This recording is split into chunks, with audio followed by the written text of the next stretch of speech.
moving further, in the last video, we forgot to discuss about how to see the couple of first row and couple of last row.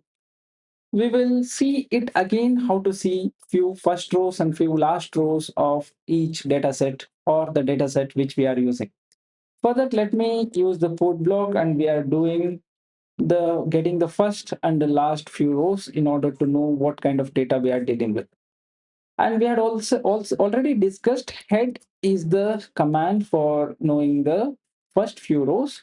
So here head of data will give you first 6 rows of the data.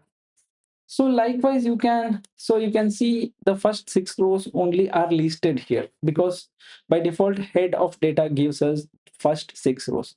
In case if you are wanting to know maybe the first 2 rows or first 3 rows or first 10 rows, you can do it.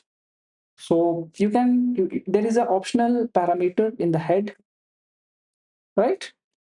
Data n is equal to, you can specify how many number of rows in the data set you want to see. So head n is equal to 2 will show you only 2 rows. Head head data n is equal to, so if you want to see the first 10 rows, same thing you can do. When you click on this button, you will be able, you will be given two output. The first output here is the output of head data is equal to head data n is equal to 2. The second output is head data n is equal to 10. Only the difference between head data n is equal to 2, head data n is equal to 10 is the first 10 rows of the data set gets returned as a sample for us to carry out the analysis. So this what basically this gives? This gives us the understanding of how many different columns are there, what is the representative data type for each column. Okay. So likewise, you can do the similar thing with the tail.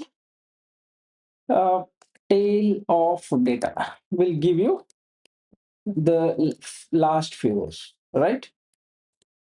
Tail of data, comma, n is equal to 2 will give you last 2 rows here.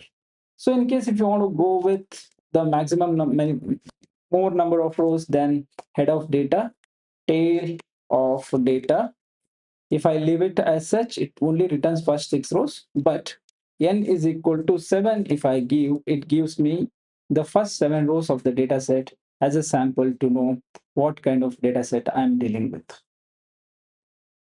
Thank you.